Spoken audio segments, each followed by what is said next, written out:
ಹಾಂ sir. Painting ಮಾಡಿ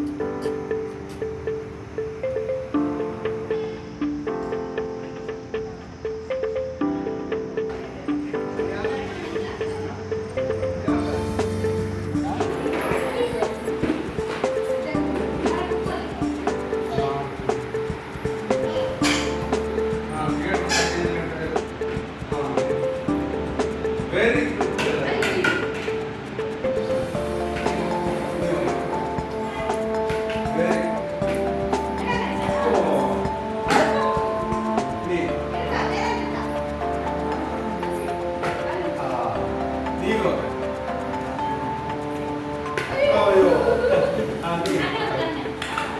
ಜಿಲ್ಲಾ ಪಂಚಾಯತದಲ್ಲಿ ನಮ್ಮ ನೌಕರರಿಗೆ ಮತ್ತು ನಮ್ಮ ಗ್ರೂಪ್ನಿಂದ ಹಿಡಿದುಕೊಂಡು ಎಲ್ಲ ಸಿಬ್ಬಂದಿಗಳಿಗೆ ಅನುಕೂಲ ಆಗಬೇಕಂತ ನಾವು ಈಗಲೇ ನಮ್ಮ ಶಿಶುಪಾಲನಾ ಕೇಂದ್ರ ನಡೆಸ್ತಾ ಇದ್ದೀವಿ. ನಮ್ಮ ಜಿಲ್ಲಾ ಪಂಚಾಯತ್ ಆವರಣದಲ್ಲಿ ತುಂಬ ಚೆನ್ನಾಗಿ ರೀತಿ ನಡೆಸ್ತಾ ಇದ್ದಾರೆ. ಯಾಕೆಂತಂದರೆ ಉದ್ದೇಶ ಅಂದರೆ ಇದರ ಪ್ರಕಾರ ಏನು ನಮ್ಮ ಮಿನಿಮಮ್ ವೇಜಸ್ ಆ್ಯಕ್ಟ್ ಇದೆ, ಬೇರೆ ಬೇರೆ ಆ್ಯಕ್ಟ್ಸ್ ಇದೆ, ಎಂಪ್ಲಾಯ್ಮೆಂಟ್ ಆ್ಯಕ್ಟ್ ಇದೆ. ಅದರ ಪ್ರಕಾರ ನಮ್ಮ ಇಲ್ಲಿ ಕೆಲಸ ಮಾಡಿರ್ತಕ್ಕಂಥ ನೌಕರರ ಸಿಬ್ಬಂದಿದ ಮಕ್ಕಳಿಗೆ ಒಂದು ಅನುಕೂಲ ವಾತಾವರಣ ಇರಬೇಕು. ಹಾಗೂ ಅವರು ಚಿಂತೆ ಪಡೆಯದೆ, ಚಿಂತೆ ಇಲ್ಲದೆ ಕೆಲಸ ಮಾಡಬೇಕಂತ ನಾವು ಕ್ರೇಶ್ ಶುರು ಮಾಡಿದ್ದೀವಿ. ಸೊ ಒಂದು 3-4 ವರ್ಷದಿಂದ ಅದು ಕ್ರೇಶ್ ನಡೀತಾ ಇದೆ.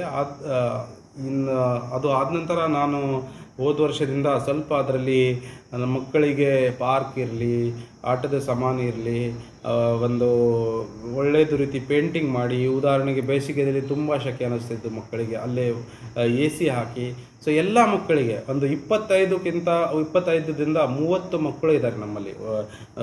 6 ತಿಂಗಳದಿಂದ ಹಿಡಿದುಕೊಂಡು ಒಂದು 3 ವರ್ಷದವರೆಗೆ. ಸೊ ಅಲ್ಲೇ ಎಲ್ಲ ಸೌಲಭ್ಯಗಳೂ ಇದೆ. 2 ಕೇರ್ ಟೇಕರ್ಸೂ ಇವೆ. 24/7 CCTVನೂ ಇದೆ.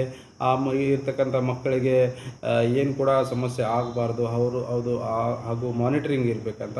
ಸೊ ಚೆನ್ನಾಗಿ ರೀತಿ ನಡೆಸ್ತಾ ಇದ್ದೀವಿ. ಇದು ಒಳ್ಳೆಯದು, ನಮ್ಮ ಜವಾಬ್ದಾರಿ, ನಮ್ಮ ಎಂಪ್ಲಾಯಿದ. ಹಾಗೂ ಈವನ್ ಹೊರಗಡೆ ಏನು ಸ್ವಚ್ಛತಾ ಕಾಮಗಾರಿ ಮಾಡ್ತಾರೆ ಅಥವಾ ಇದು ಮಾಡ್ತಾರೆ, ಅವರ ಮಕ್ಕಳೂ ಎಲ್ಲ ಒಂದೇ ಕ್ರೇಶಲ್ಲಿವೆ. ಸೊ ಅವರಿಗೇನು ಒಂದು ಅನುಕೂಲ ಆಗಲಿ, ಗ್ರೂಪ್ ಡಿದಿಂದ ಹಿಡಿದುಕೊಂಡು ಎಲ್ಲ ಮಕ್ಕಳಿಗೆ ಅನುಕೂಲ ಆಗಲಿ ಅಂತ ನಾವು ಶುರು ಮಾಡಿದ್ದೀವಿ. ನಮ್ಮಲ್ಲಿ 25 ಮೆಂಬರ್ಸ್ ಇದ್ದಾರೆ. ಇದು ಸ್ಟಾರ್ಟ್ ಆಗಿ 3 ಇಯರ್ಸ್ ಆಯಿತು ಸರ್. ಇದು ಸೆಪ್ಟೆಂಬರ್ 2002ರಲ್ಲಿ ಸ್ಟಾರ್ಟ್ ಆಗಿದೆ ಸರ್. ಇದು ನಮ್ಮ 25 ಮೆಂಬರ್ಸ್ ಮಕ್ಕಳಿದ್ದಾರೆ. ಅಂದರೆ ಸರ್ ಇಲ್ಲಿ ಜಿಲ್ಲಾ ಪಂಚಾಯತಿ ಬರೋದು ವರ್ಕರ್ಸು ಮತ್ತು ಮನೆ ಕೆಲಸಕ್ಕೆ ಹೋಗೋ ವರ್ಕರ್ಸು, ಇದಕ್ಕೆ ವರ್ಕಿಂಗ್ ವುಮೆನ್ಸಿಗೆ ಅಷ್ಟೇ ಅಂತ ಮಕ್ಕಳನ್ನಷ್ಟೇ ನಾವು ಕರ್ಕೊಳ್ಳೋದು ಸರ್. ಯಾಕಂದರೆ ಈಗ ವರ್ಕಿಂಗ್ ವುಮೆನ್ಸ್ ಮನೇಲಿ ಇರೋಕ್ಕಾಗೋದಿಲ್ಲ, ಸ್ವಲ್ಪ ಫೈನಾನ್ಷಿಯಲ್ ಪ್ರಾಬ್ಲಮ್ ಇರುತ್ತೆ, ಹೊರಗೆ ಹೋಗಿ ಅವರು ಡ್ಯೂಟಿಗೆ ಹೋಗಲೇಬೇಕಾಗುತ್ತೆ ಅಂತ ಮಕ್ಕಳನ್ನು ಸಹ ನಾವು ಕರ್ಕೊಳ್ಳೋದು. ಏನಿದೆ ವರ್ಕಿಂಗ್ ವುಮೆನ್ಸ್ ಮಕ್ಕಳು ಅಷ್ಟೇ ಬರೋದು ಸರ್. ಮೊದಲು ಸ್ವಲ್ಪ ಶಾಲೆ ಅನ್ನಂಗೆ ಇದ್ದಿಲ್ಲ ಸರ್. ಇದು ಅಷ್ಟು ಒಂದು ಸ್ವಲ್ಪ ಒಳಗೆಲ್ಲ ಡರ್ಟಿ ಆಗಿತ್ತು, ವಿಂಡೋಸ್ ಆ ಥರ ಇದ್ದಿಲ್ಲ ಸರ್. ಇವರು CSR ಬಂದಮೇಲೆ ನಮಗೆಲ್ಲ ಅನುಕೂಲ ಮಾಡ್ಕೊಡ್ತಾರೆ ಸರ್. ಇವಾಗ ಒಳಗೆ AC ಫ್ಯಾನು ಸಹ ಇದ್ದಿಲ್ಲ ಸರ್. ಇವಾಗ AC ಫ್ಯಾನ್ ಹಾಕ್ಸಿದ್ದಾರೆ, ಹೊರಗಡೆ ಪಾರ್ಕಿಂಗ್ ಮಾಡಿಸಿದ್ದಾರೆ, ಆಟೋ ಸಾಮಾನು ತಂದುಕೊಟ್ಟಿದ್ದಾರೆ, ಒಂದು ಚೇರಿಂದ ತಂದುಕೊಟ್ಟಿದ್ದಾರೆ ಸರ್. ಎಲ್ಲ ತಂದುಕೊಟ್ಟಿದ್ದಾರೆ ಸರ್. ಎಲ್ಲ ಸೌಲಭ್ಯನೂ ಮಾಡಿಕೊಟ್ಟಿದ್ದಾರೆ. ಪ್ರೆಸೆಂಟ್ ಸಿಚುವೇಶನ್ ಚೆನ್ನಾಗಿದೆ ಸರ್. ಇವಾಗ ಆದರೆ ಮೊದಲು ಥರ ಏನು ಅನಿಸ್ತಿಲ್ಲ ಸರ್, ಚೆನ್ನಾಗಿದೆ.